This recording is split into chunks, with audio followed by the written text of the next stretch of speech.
నమస్తే, welcome to Suman TV. నేను విష్ణు. ప్రస్తుతంతో పాటు సీనియర్ ఫినాన్స్ ప్రొఫెషనల్ గిరిబాబు గారు ఉన్నారు. వారితో మాట్లాడదాం. సార్ నమస్తే. గిరిబాబు గారు నమస్తే అండి. అవును, మొన్న మీరు ఫోన్ చేసినప్పుడు మీరు నెల్లూరులో ఉన్నా అని చెప్పారు. ఎప్పుడు వచ్చారండి నెల్లూరు నుంచి? జస్ట్ ఒక 2-3 days బ్యాక్ వచ్చాను సార్. ఓకే, ఏంటి విశేషాలు నెల్లూరులో? ఏమున్నాయి సార్, యాజ్ యూజువల్గా ఎప్పటిలాగానే గుళ్ళకి గోపురాలకి తిరగడం, సరదాగా కాసేపు ఫ్రెండ్స్తో టైం స్పెండ్ చేయడము. మీరు ఫ్రెండ్స్ చాలా మంది నాకు చెప్తూ ఉంటారు, ఏమైనా ఫైనాన్షియల్స్ విషయాల గురించి డిస్కస్ చేస్తూ ఉంటారు మీతో అని చెప్పేసి. సో ఇప్పుడేం డిస్కస్ చేశారు? అంటే నేను నెల్లూరు వెళ్ళానంటే ఫ్రెండ్స్, అంటే నేనేదో పెద్ద ఫైనాన్షియల్ ఎక్స్పర్ట్ అయినట్టు అయిపోయారు మీరు ఆల్రెడీ. ఫైనాన్షియల్స్ లో నేనేదో పెద్ద సెలబ్రిటీ అయిపోయినట్టు వాళ్ళకున్న ఫైనాన్షియల్ మ్యాటర్స్ కి ఉన్న డౌట్స్ అన్ని కూడా నన్నే అడుగుతుంటారు. Very good. అంటే విష్ణు చాలా మంది ఎక్స్పర్ట్స్ తో మాట్లాడుతుంటారు కదా, సో విష్ణుతో కూడా మాట్లాడి మనం ఏదన్నా ఒక సొల్యూషన్ కనుక్కుందామని చెప్పి చాలామంది నేను వెళ్ళినప్పుడు అడుగుతుంటారు. అంటే నాకు సాధ్యమైనంత వరకు నేను కొన్ని చెప్తుంటాను, అంటే నాకు అవగాహన ఉన్నంత వరకు. అంటే నేను చెప్పలేనివి ఏమన్నా ఉంటే మీలాంటి ఎక్స్పర్ట్స్ ద్వారా మరి ఇలాంటి వీడియోస్ చేసి ఆ వీడియోని ఫ్రెండ్స్కి షేర్ చేస్తుంటాను. తప్పకుండా విష్ణు, ఈ విధంగా మీరు మీ ఫ్రెండ్స్కి హెల్ప్ చేయడమే కాదు, మన సుమన్ టీవీ ప్రేక్షకులు కూడా అందరికీ చాలా హెల్ప్ చేస్తున్నారు ఇలాంటి రియల్ టైమ్ కేస్ స్టడీస్ తోటి. రైట్. సో అయితే మొన్న యాజువల్గా మన ఊరు వెళ్ళినప్పుడు ఫ్రెండ్ కలిసాడు. సో ఫ్రెండ్ ఏం చెప్పాడంటే, విష్ణు రీసెంట్గా ఒక ల్యాండ్ ప్రాపర్టీ ఒకటి సేల్ చేసేసాము, ఒక 50 లక్షల రూపాయలు చేతిలో డబ్బులు ఉన్నాయి విష్ణు. 50 lakhs చేతిలో డబ్బులు ఉన్నాయి. నెల్లూరు టౌన్లో ఏదన్నా ఒక అపార్ట్మెంట్లో ఒక ఫ్లాట్ ఒకటి తీసుకుందాం అనుకుంటున్నాము. అంటే వాళ్ళు ప్రస్తుతానికి నెల్లూరు నుంచి ఒక 30 kilometers రేడియస్లో విలేజ్లో ఉంటున్నారు. సరే, నెల్లూరు టౌన్కి షిఫ్ట్ అయిపోయి ఒక 30 అంటే ఒక 40-50 లక్షలు ఆ ప్రైస్ రేంజ్లో ఒక అపార్ట్మెంట్ ఫ్లాట్ కొందాం అనుకుంటున్నాము. కొంతమంది ఏం చెప్తున్నారంటే, అరే వద్దురా, ఈ డబ్బంతా తీసుకెళ్ళి నువ్వు అపార్ట్మెంట్ ఫ్లాట్ కొనేసావంటే చేతిలో డబ్బులు అయిపోతాయి, అలా కాకుండా ఈ డబ్బులు తీసుకెళ్ళి ఎక్కడైనా ఇన్వెస్ట్ చేసి దానిపైన వచ్చే రిటర్న్స్తో నువ్వు ఈఎంఐ కట్టుకుంటే నీ డబ్బులు నీ దగ్గర ఉంటాయి, ఆ ప్రాపర్టీకి ఓనర్ అవుతారా అంటూ కూడా చాలామంది చెప్పారు రా విష్ణు. మరి ఏం చేయాలి, నేను డైలమాలో ఉన్నాను. నీ దగ్గరికి చాలామంది ఫైనాన్షియల్ ఎక్స్పర్ట్స్ వస్తుంటారు కదా ఇలాంటి ఎడ్యుకేటివ్ వీడియోస్ చేయడానికి. సో ఎవరైనా వచ్చినప్పుడు మరి మాకున్న ఈ ఏదైతే ఉందో సందేహం, సో వాళ్ళని అడిగి వాళ్ళతో మాట్లాడి ఆ వీడియో లింక్ని మాకు షేర్ చేయవిష్టం అంటూ కూడా నా ఫ్రెండ్ అడిగాడు. మరి ఏంటి ఇప్పుడు నా ఫ్రెండ్కి మీరు ఇచ్చే సలహా ఏంటి? 50 లక్షలు తీసుకెళ్ళి అంటే సింగిల్ పేమెంట్తో ఇల్లు కొనుక్కోవడమా, లేదంటే దాన్ని ఎక్కడైనా తీసుకెళ్ళి ఇన్వెస్ట్ చేసి దాని మీద వచ్చే రిటర్న్స్తో ఈఎంఐ కట్టుకోవడం బెటర్ అంటారా? యా, యాక్చువల్గా నా దగ్గరకు వచ్చే క్లయింట్స్ అందరికీ నేను ఎప్పుడు కూడా cash in hand is king always. Cash in hand is king always king. చాలా బాగుంది ఈ మాట. మీ దగ్గర చేతిలో డబ్బు ఉంటే ఎంత ఆర్థిక భద్రత ఉంటుందో ఒకసారి మీ గుండె మీద చేసుకోండి, మీకే అర్థమవుతుంది. ఒకసారి నా దగ్గర 50 లక్షలు ఉన్నాయి, నా బ్యాంక్ బ్యాలెన్స్ ఉంది అని ఒకసారి ఊహించుకోండి. ఆ ఊహ ఎంతో అందంగా ఉంటుంది. ఎందుకు అంటే ప్రపంచాన్ని జయించేసినంత ఆనందంగా ఉంటుంది 50 లక్షలు మన దగ్గర ఉన్నాయి. ఎగ్జాక్ట్లీ. మళ్ళీ 50 లక్షలు సంపాదించాలంటే అది ఒక జీవితకాల సంపాదన. మీ ఫ్రెండ్ అదృష్టం కొద్దీ ఎప్పుడో ప్రాపర్టీ అమ్మడం వల్ల తనకు 50 లక్షలు సమకూరాయి. మళ్ళీ తను ఒక 50 లక్షలు సమకూర్చాలంటే ఎంత ఎఫర్ట్స్ అర్థం చేసుకోండి. మరి అలాంటి ఎఫర్ట్స్ పెట్టి వచ్చిన డబ్బులు జస్ట్ లైక్ దట్ పే చేసేస్తే ఆ కంఫర్ట్ జోన్ వెళ్ళిపోతాడు. సో ఆ 50 లక్షలు ఉంటూ తనకు ఇల్లు కావాలి అనే ఒక కోరికని సమకూర్చుకోవడానికి ఒక బెస్ట్ ప్లాన్ చెప్తాను. ఆల్రెడీ నేను ఇంప్లిమెంట్ చేశాను. ఇది ఒకటి కాదు, 2-3 ఆప్షన్స్ చెప్తాను నేను. సో నేను ఆల్రెడీ 2016-17లో నాకు తెలిసిన క్లయింట్ ఒకతను నిజామాబాద్లో వాళ్ళు యాన్సెస్టర్ ప్రాపర్టీ అమ్మేశారు. అమ్మేస్తే యాన్సెస్టర్ ప్రాపర్టీ మీద 4 బ్రదర్స్కి తలా 1 crore వచ్చింది. ఒక 3 బ్రదర్స్ ఏమో వాళ్ళు ఇంకో చోట ఇల్లు కొనుక్కున్నారు. ఒక బ్రదర్ హైదరాబాద్లో మీకు సనత్ నగర్లో లోధా అపార్ట్మెంట్స్ ఉన్నాయి, ఐడియా ఉంటుంది. అది 2016లో 1 crore ఉండేది. అప్పట్లో 16లో 1 crore అంటే చాలా పెద్దది. ఈ రోజుకి చాలా పెరిగిపోయింది రేట్ అది. అయితే 1 crore ఫ్లాట్ కొనుక్కున్న తర్వాత వాళ్ళు ఏం చేశారంటే ఫ్లాట్ ఇక్కడ ముందే బుక్ చేసేసుకున్నారు. వాళ్ళకి ముందే ప్లానింగ్ ఉంది, నేను అక్కడి నుంచి వచ్చే డబ్బులు ఇక్కడ కట్టేద్దామని. ఈ లోపల వేరే రెఫరల్ ద్వారా నాతో వాళ్ళు కనెక్ట్ అయ్యారు.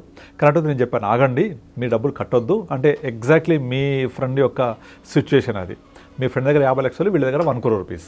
ఇప్పుడు మనం పాయింట్కి వస్తే, అయితే 50 లక్షల రూపాయలు మీ ఫ్రెండ్ దగ్గర ఉన్నాయి కదా, నేను ఏం చేశానో అదే ఎగ్జాక్ట్లీ మీ ఫ్రెండ్ కూడా ఇంప్లిమెంట్ చేయొచ్చు. నేను ఏం చేశానంటే, వాళ్లకు లోన్ ఎలిజిబిలిటీ ఉంది ఇద్దరికి కలిపి. లోన్ ఎలిజిబిలిటీ 1 crore ఫ్లాట్కి ఆల్మోస్ట్ 80% పైన లోన్ ఇస్తారు ఏ బ్యాంక్ అయినా సరే. అంటే 80 లక్షల పైన లోన్ ఇచ్చేశారు. ఒక 20% కంపల్సరీ మనం డౌన్ పేమెంట్ కట్టాలి. కట్టేసిన తర్వాత ఆ 80 లక్షల రూపాయలు వాళ్ళ దగ్గర ఉంచేసుకొని ఆ 80 లక్షల రూపాయలని ఇమీడియట్లీ నేను ఏం చేశానంటే మ్యూచువల్ ఫండ్ ఇన్వెస్ట్ చేయించాను. ఇప్పుడు ఈ కేసులో ఏంటంటే ఆల్రెడీ వాళ్ళు ఇల్లు తీసేసుకున్నారు. వాళ్ళు తీసుకున్న తర్వాత 80 lakhsని ఇన్వెస్ట్ చేయించాను.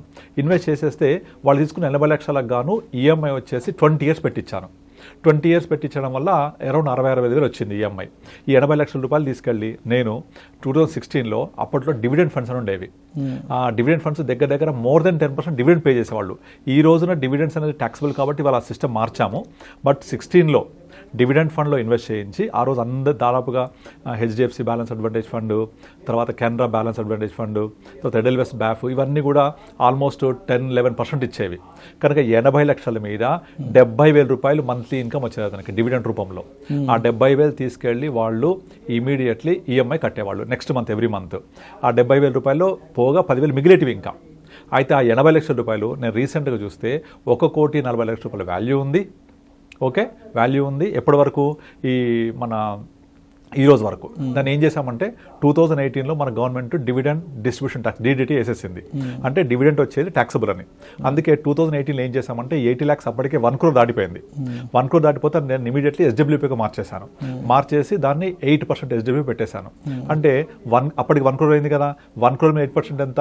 8 lakhs. 8 lakhs ఎవ్రీ మంత్ వచ్చేలాగా పెట్టేశాను. మళ్ళీ ఎగ్జాక్ట్లీ వాళ్ళకు ఈ 60,000 అయితే కావాలో అది వస్తున్నాయి. అది ఈఎంఐ పే చేస్తున్నారు. సో సేమ్ అదే ఈఎంఐ పే చేశాక కూడా SWP ద్వారా ఈరోజు వాల్యూ 1,40,00,000 ఉంది. ఇది 2016లో నేను స్టార్ట్ చేశాను నేను. ఇప్పుడు కమింగ్ టు మీ ఫ్రెండ్ విషయంలోకి వస్తే 2 పనులు చేయొచ్చు. ఒకటి, ఇప్పుడు 50 lakhs ఉన్నాయి కాబట్టి తను ఏం చేయాలంటే ఇమ్మీడియట్లీ పొసెషన్ ఉండే ఫ్లాట్ కాకుండా ఏదైనా ఒక 1.5 year 2 years వరకు పొసెషన్ వచ్చే ఫ్లాట్ తీసుకొని లోన్ తీసేసుకోమని చెప్పండి. లోన్ తీసుకుంటే ఏం చేస్తారు బ్యాంక్ వాళ్ళు, ముందే ప్రీ అప్రూవ్ లోన్ ఇచ్చేస్తారు కదా, ఫుల్ ఈఎంఐకి వెళ్ళరు. ఓన్లీ ప్రీ ఈఎంఐ ఉంటుంది. అంటే ఎంతైతే కన్స్ట్రక్షన్ అవుతుందో అంతవరకే డిస్బర్స్ చేస్తారు బ్యాంక్. చేసినప్పుడు ఈ ఇంట్రెస్ట్ కూడా ఓన్లీ అంతవరకే తీసుకుంటారు, ఫుల్ ఈఎంఐ రాదు. కనుక టోటల్గా ఆయనకు లోన్ 50 లక్షలు వచ్చినప్పటికీ ఆ 50 లక్షల రూపాయల లోన్ మీద డిస్పర్స్ ఒక 5 lakhs చేస్తే 5 lakhs మీద ఇంట్రెస్ట్, 10 lakhs చేస్తే 10 lakhs మీద ఇంట్రెస్ట్, ఇట్లా only interest up to 2 years కడతాడు.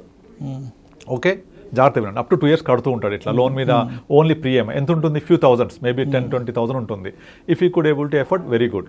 ఈ 50 లక్షలు ఏం చేయాలి? తీసుకెళ్ళి మ్యూచువల్ ఫండ్లో ఇన్వెస్ట్ చేసుకోవాలి.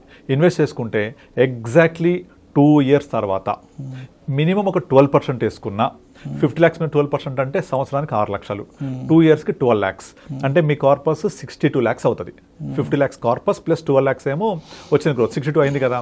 62 lakhsలో నుంచి మీ ఫ్రెండ్ 50 లక్షల లోన్ మీద 20 years కనుక ఈఎంఐ పెట్టుకుంటే, 20 years టెన్యూర్ పెట్టుకుంటే ఈఎంఐ అరౌండ్ 42,000-43,000 వస్తుంది రఫ్లీ.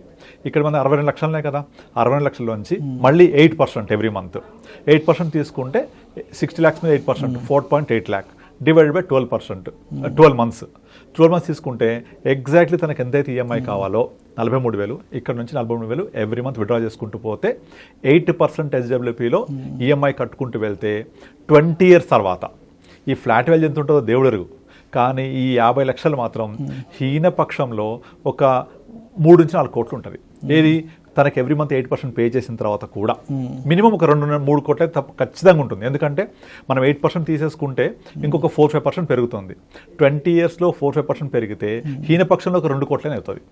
అయితే ఇట్లా తన దగ్గర ఉన్న డబ్బుల్ని లోన్కి మొత్తం పే చేసి చేతులు ఖాళీ చేసుకోకుండా క్యాష్ దగ్గర పెట్టుకొని ఈ 2 years అనే పీరియడ్ ఏదైతుందో ప్రీ లాంచ్ ఆఫర్లోకి వెళ్ళి, అంటే అండర్ కన్స్ట్రక్షన్లోకి వెళ్ళి 2 years టైం తీసుకొని ఇలా ఇన్వెస్ట్ చేసుకొని ఈ 2 years తర్వాత గ్రో అయిన తర్వాత తీసుకోవడం.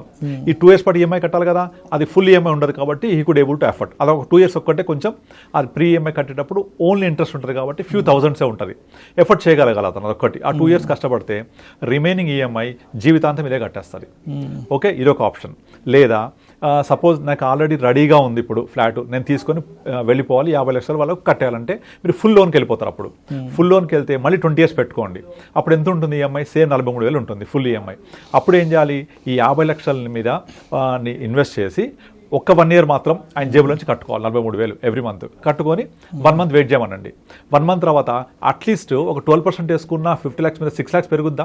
12% చెప్తున్నాను నేను. 6 lakhs పెరుగుద్ది కదా. ఈ 6 lakhsని ఒక బ్యాఫ్లో కన్వర్ట్ చేసేసుకోవాలి, బ్యాలెన్స్ ఆఫ్ డెంటిస్ట్ ఫండ్లోకి కన్వర్ట్ చేసుకుంటే అది బ్యాఫ్ అనేది సేఫ్గా ఉంటుంది.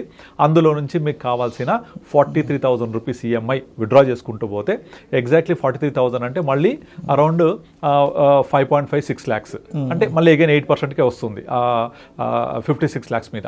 8 5 48 అరౌండ్ 5 lakhs వస్తుంది. 5 lakhs అంటే మంత్లీ 43,000 ఆరామ్సే వచ్చేస్తుంది. సో 1 year మాత్రం ఆయన కష్టపడి ఈఎంఐ కట్టుకుంటే రిమైనింగ్ 19 years పాటు అంతా కూడా మన దగ్గర నుంచి కట్టుకోవచ్చు. ఇది సెకండ్ ఆప్షన్.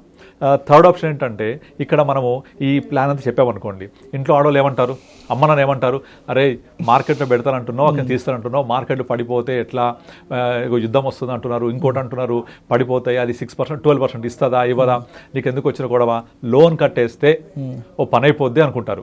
కానీ ఒక్కసారి మీరు ఇంప్లిమెంట్ చేసి చూడండి. ఇది ఇంప్లిమెంట్ చేసి ఒక 1-2 years చూడండి. మీరు ఒక 2 years తర్వాత మీరు ఎంత కంఫర్ట్ జోన్లో ఉంటుందో అర్థమవుతుంది మీకు.